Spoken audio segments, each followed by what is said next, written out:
Okay, good afternoon, everybody. Alex Chisnell here at the Festival of Enterprise. Thank you all for joining us once again for our live webinar today. We're now over 160 live webinars in the last 100 days, so I am expecting the Guinness World Record chap to knock on the door. I think, Rob, you've got a couple of Guinness World Records, haven't you, actually? Come to think of that. Yeah, so I broke the world record for the longest individual public speech of 47.5 hours, and then twice broke the world record for the longest team speech, where I did about a day and a half of the, I think, nearly 5 days we did as a team of 4. The previous holders did like a team of 100, and we thought we'd go more hardcore. So yeah, I mean, they've probably been broken now, but, you know, that's the nature of world records. And it was fun to do. We raised a few $100,000 for charities doing it. Awesome. So, yeah, it's nice to say, isn't it? It's one of those things you tick off your list. Indeed. Yeah. Well, we are live now with Rob Moore. A lot of you will know Rob for a number of different reasons, I suppose. Entrepreneurship, business, property as well. Number of books. I think you're up to 9 last time I checked, Rob. Am I right? 16. Oh, Jesus. I'm well behind. I've got 3 more at the moment. Reinventing Yourself, Residual Income, and Opportunity, that they're in transit. Some of my books are co-authored, or I'm the ghost co-author of. So they don't all have my name on the front. Like I'm writing one with Gerald Ratner at the moment. But yeah, it will be 19 by January. Wow. We're now July, so yeah. Not starting any more podcasts as well, then, are you? Because I know you've got 2 podcasts. Yeah, Money and Disruptive Entrepreneur. Now I'm all right for the moment. I'll stick. I won't twist. We've got loads of questions for you, Rob. I know you're just about to stream live on your page as well. Yeah, shall I do that now, and then we can do the Q&A? Yeah, go for it. Right, that'd be great. Do it. Hitting the button. Hi, it's Rob Moore here, and I am with Alex Chisnell, who is running the Festival of Enterprise. He's done something like 160 events in 100 days. He might be going for a world record for the most amount of events done. Let's wish him luck. And what we're doing today is we're doing a Q&A with me on enterprise, entrepreneurship, etc. So I'll just let you say hi to Alex. Alex is here, if you can just see. Hey, everybody. There. I'm in the garden. I've been doing a lot of lives and Q&As in the garden. So, Alex, look, thank you for welcoming me to your Festival of Enterprise. I am your humble servant, and I'm ready to take any questions you've got. Awesome. And is that the same garden where I've seen you working out in the gym, Rob, as well? Yes. Very good. Very good. Okay, so questions from the audience today, based around, like I say, entrepreneurship, business, podcasting, all sorts of things. So those of you who've been tuning in over the last 100 days know that we should have been at Olympia in London back in April. Boris announced some changes with regards to events, so we're hoping to be at the NEC and Olympia this October. I know you do a lot of events yourself, Rob, so my first question would be, have you missed them? Yes, I've missed live events, because what I love about live events is the energy in the form of connecting with people, meeting new people, joint ventures created, partnerships created, you know, the feeling you get in a vibrant room with other entrepreneurs. Many of us entrepreneurs know at times it can be a lonely pursuit. Sometimes we can feel misunderstood, that we're the only entrepreneur in our circle, and they're all looking at us going, "You're a weirdo." And then adding to that, whilst Zooms, and of course it's a great thing you're doing here, Alex, with the Festival of Enterprise, you can't get the same energy, you can't get the same connection on a Zoom or a live event. What you can do is go global. There are upsides, and I've certainly enjoyed the change. We've created, I think, 12 new online programs in the last 12 weeks, almost one a week. We're actually twice as profitable, maybe more, on half the revenue. And we've slashed our overheads by probably 60%. So there's been some upsides. But yeah, I am missing live events. We had to cancel something like, what's a third of 850? So what, 285 event days? because we do about 850 a year. So, of course, I'm not involved in all of those. It's my company's Progressive Property and Progressive Success. But as well as missing them on a human level, missing them on a business level, I also think if you are in the events business, you can get a more loyal customer and a greater lifetime client value when you spend time with them. But yeah, so in many ways, I've missed live events. But of course, there's been equally balanced upsides that we've tried to see as well. Yeah, I was going to say, like, education part of your business. How have you adapted that? So did you bring everything online straight? Because everyone's got the property side of things as well with all those meetups, but also the education side. And I've been up to your offices in Peterborough there for some of the courses. So how have you adapted that? I mean, you must have had pretty quick decision making to do. Yeah. So the word of the last 4 months in business has probably been pivot. And I thought about this a lot. And at the start, I thought, yeah, we did pivot. We went from face-to-face events to online events very quickly. We created one new online course a week, whether it was our podcast online masterclass or our Amazon online masterclass, all of which were online versions of our face-to-face events. But if you think about it, it wasn't a 180-degree pivot because we were already running events. We just converted them from face-to-face to online. So on the one hand, we reacted quickly to the market and we created products and services that people wanted and needed based on the changes in the market. But we were already prepared for that. Now, I didn't know we were prepared for that, but we were already prepared for that because we already had the content. We already had the vision and the mission. So probably a few weeks before lockdown, I was in the delusion stage. I don't know if anyone else is honest enough to say that, but there was a time before the time, the day when we all knew it's all over. We are being quarantined. We are on lockdown. You run events. Well, you're not running any for the next 3 months. And when you run, when you run, what is it? 75 events a month. 850 events a year. You really don't want to admit that they're all over. No, exactly. Then there was a day when it's like, no, Rob, this really is over. And then you're like, okay, shit. So when I go into panic mode, the only really way that A, I can use that energy as a force for good, and B, keep myself sane, is to go into deep planning. So for a few weeks before, I was getting up at 3 a.m. and just making plans, coming up with ideas, just trying to think, okay, what new business models, what changes in the business model, what's the new market, what events could we test, what courses could we run, what ones are more globally scalable, what ones might work in the lockdown, what do people really need right now, what's the new opportunity? And I just kept, I think in some ways that's obviously a good thought process, but some of it was coming from fear. And I probably did that for 2 weeks, coming up with a plan B, a plan C, a plan D, a plan E, a plan F, and a plan G. And then we just executed. And like I said, every week we were creating at least one new online course. Now, we've probably done 5 online courses in the last decade, whereas we've done thousands of face-to-face courses. And all of a sudden now we're creating one online course a week. And for us to do an online course, it would normally take 6 months. You've got to build the content, find the trainer, book the time out. You've got to do 12, 15 hours of content. You've got to edit it. You've got to make it look good. You've got to get all the online assets set up, blah, blah, blah, your payment gateway, all of this. Well, we were doing one a week because we were in fear mode. But it turned out to be a great gift. And now we have 12 online courses that can serve people across the world that we didn't have 12 weeks ago. And how much of your audience was, and I know you podcasts probably up to nearly 200 countries now, but how much of your audience was UK based? How much was global, and how much has that changed over the last 100 days or so, Rob?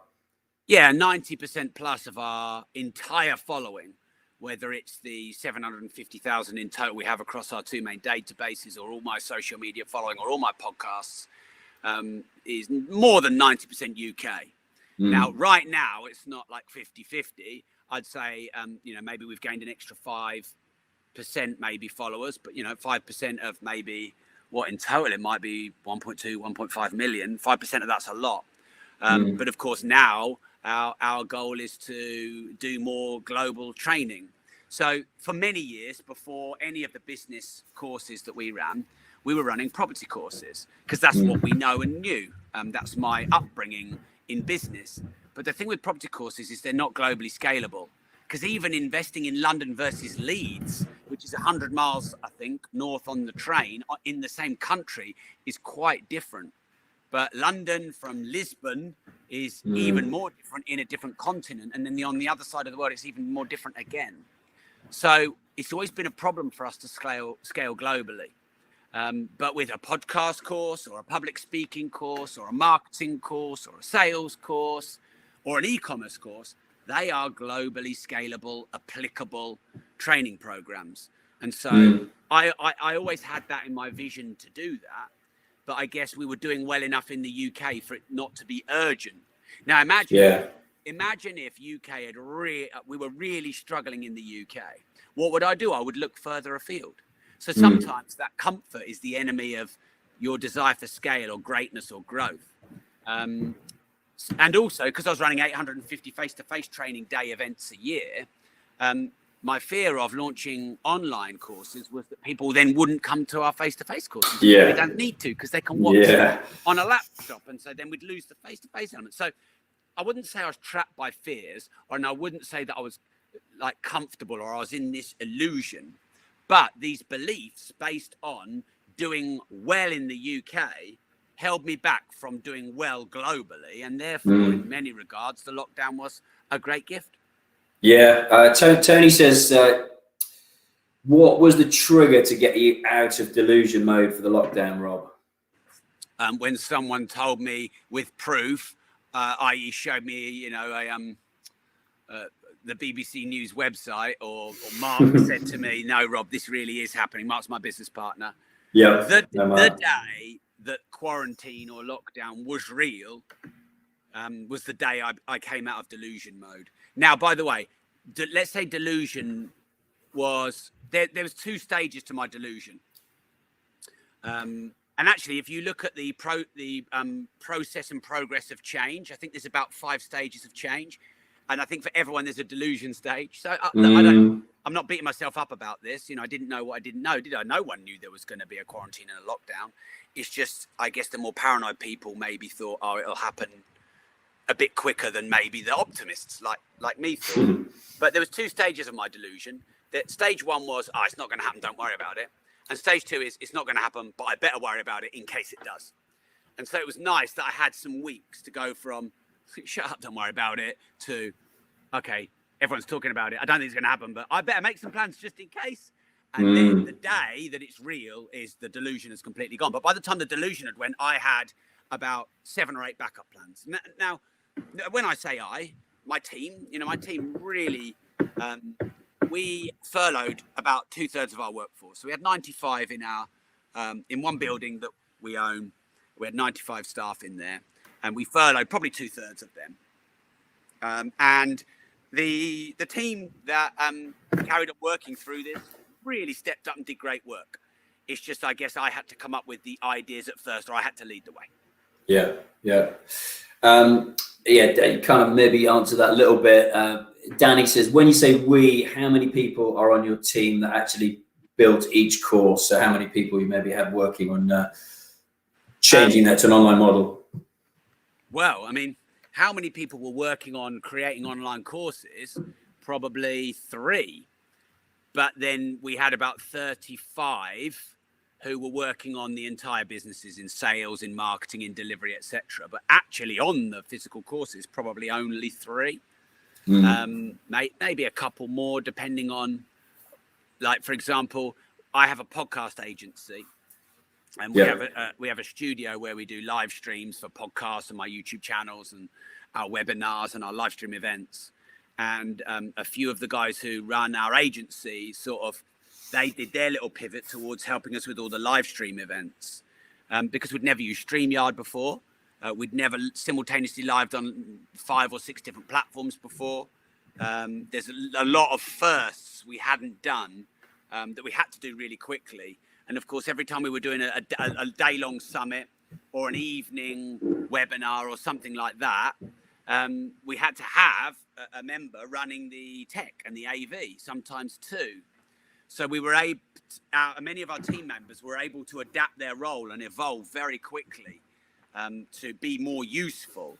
That's not that they weren't useful before, but what's the new use? So a lot of people who've struggled in the lockdown, I've been saying to them, you've just got to find the new opportunity. Where's the new value proposition? What do people want to need? What are the new pains and problems? Where can you create value? And so we all had to pivot our own role a bit.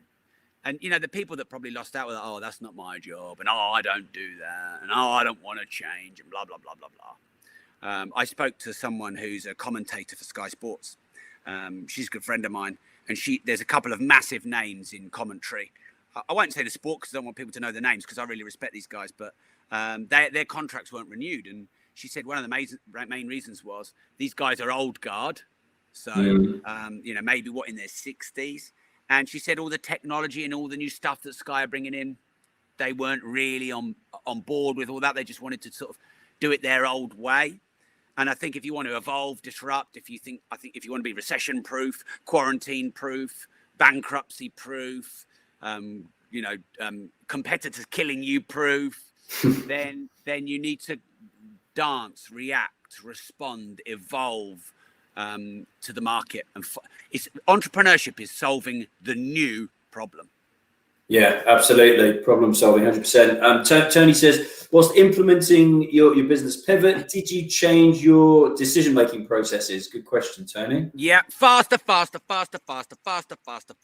worry if it's not perfect. Faster. Start now, get perfect later. I love it. Now, by the way, I can add to that. But for when I started entrepreneurship, I was desperate to be successful quickly because I'd had a few years in the wilderness and I felt like I had something to prove. And I was known for being impatient and probably, I don't know, a little bit, I probably pushed people quite hard towards my vision. And then as we grew and we got staff, team, other leaders, managers, etc., I guess people talked me into being more patient and being less relentless and less persistent and belligerent, and to accept that things take time. And I always had an internal battle with that, because on the one hand, I get that chronic impatience can damage, but I always felt that people, our team, myself, my managers, all of us, we could do more and we could do more quickly. And then as Moore's law, you know, the doubling of technology, I think it's every 2 years. I think the I don't know the technical definition of Moore's law, but it's something to do with the capacity of a microchip kind of doubles its capacity or ability every 2 years. There's this compounded momentum and velocity of technology and the network effect and interconnectivity and speed.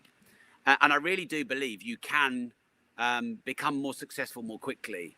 And I think you can decide more quickly. And I think you can go from alpha to beta to version 1 to version 2 to version 3 more quickly. You know, they used to say it takes 10 years to be an overnight success. But that kid Ryan, who's got that YouTube channel, pulled in 26 million at age 7, I think, or 8. Jeez. And I know his dad and other people would have helped him, but he's not even 10. So I guess what this lockdown gave me permission for myself to do again is to understand the value of speed and really own it and not let people talk me into being slower, because I had a perfect excuse, which was, well, if we're not quick, we might be dead. It's the quick and the dead, it's the quick and the dead. And then all of a sudden, everyone worked at twice the speed. And we proved to each other and ourselves and myself what we could actually do, how much more we could do, how much more quickly we could do with only a small cost. Because look, the faster you do things, often the more mistakes you make. But you can get to a certain speed where you do things quick, but your cost of your mistakes are not, they're not attritional. You know, they're small. Be quick or be dead. I'm sure that's an Iron Maiden song, isn't it? I don't know. That's I'm more 90s, 2000s metal than I am. What is Iron Maiden 70s, 80s? Is it? Yeah, I'm more 90s. Yeah, Danny says 100%. You got to see everything as an opportunity.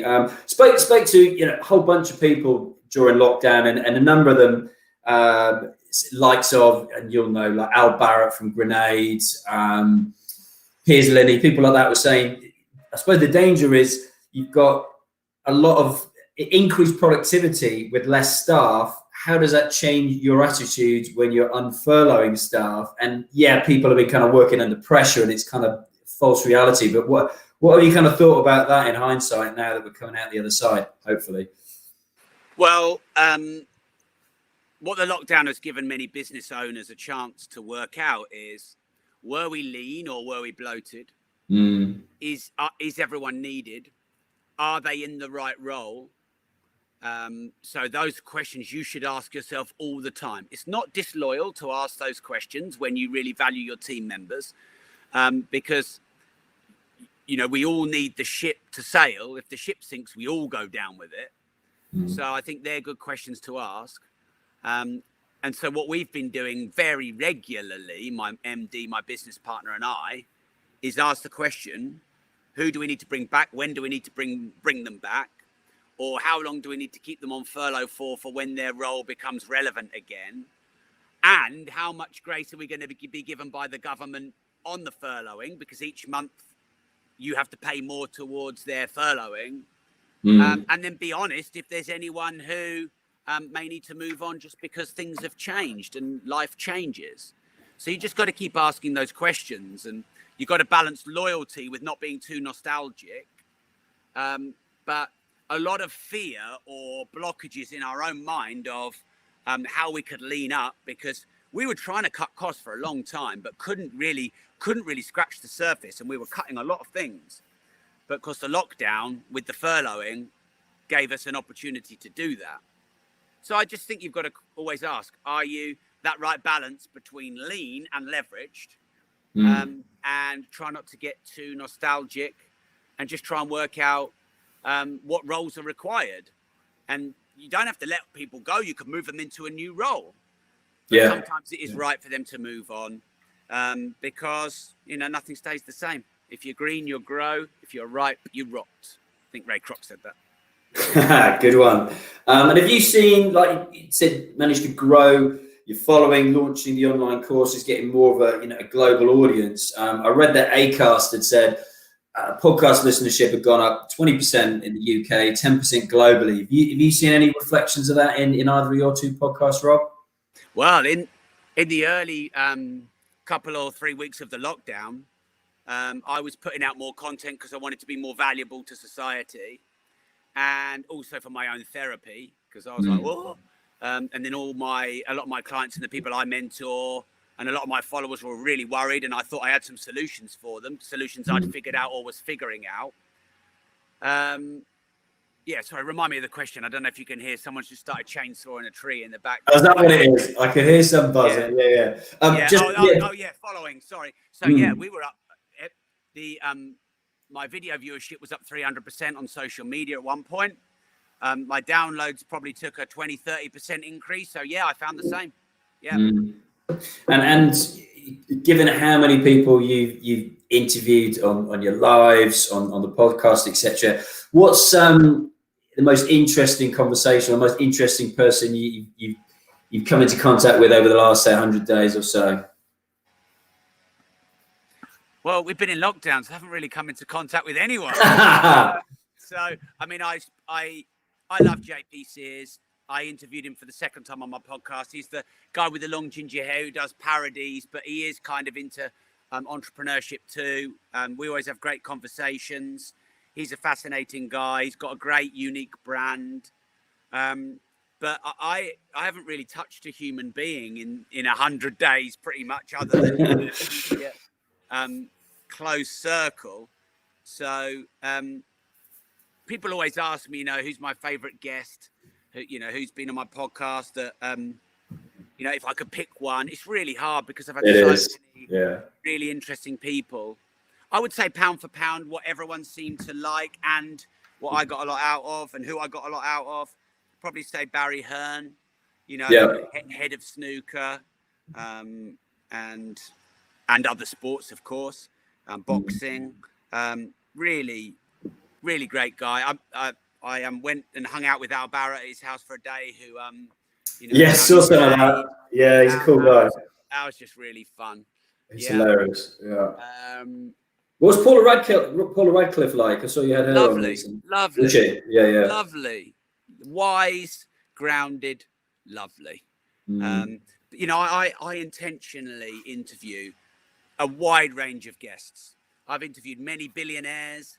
I've interviewed the most famous actress probably on Game of Thrones. I've interviewed people with the biggest businesses in the UK or the world. I've interviewed David Icke. I've interviewed Katie Hopkins. I've interviewed massive sports stars. I love the variety. So when you say who's the most interesting guests, what niche? But I don't want to box myself in. I don't want this like just business owners. So yeah.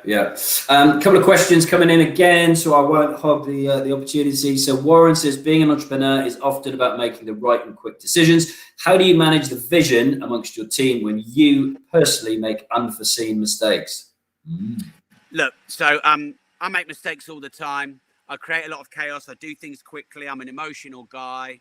I think if you've got the backing of your team, then they'll probably allow you some mistakes. I think if you can fail fast, fail frequently, and fail small, that's better than failing epically. So I'd much rather make a small expense cost than go bust. And a small failure leads to success in the end. You absolutely cannot succeed your way to success. It's impossible. You cannot succeed your way to success. You have to fail your way to success. And you have to continue to fail your way to greater levels of success. I think if you own your failures, and I think if you're honest about them and you don't make people fear making mistakes, and you know, you balance your leadership and maybe your confidence with some humility, then I think you'll always be all right. Tony says, how would you describe your leadership style? Or shall I get Mark on? Yeah, probably. I'm a big picture thinker, good with ideas, usually good at energizing, empowering, inspiring, motivating, and whooping people up. I am quite chaotic. I need my team to do the order part, i.e. clean up my mess. I think my team would probably say Rob has a lot of new ideas. He's good at taking us into new horizons, disruptions, changes, reacting to the market. So we always feel like we'll, you know, be able to have a future. He's got energy and enthusiasm. I think the downsides they would say to me is consistency is maybe not his strong point. He's probably a bit fast, probably a bit impatient, and maybe a bit emotional. They would maybe be the downsides. But like you said, if you speak to my business partner, my MD, they may have a slightly different version. They might find more downsides than upsides.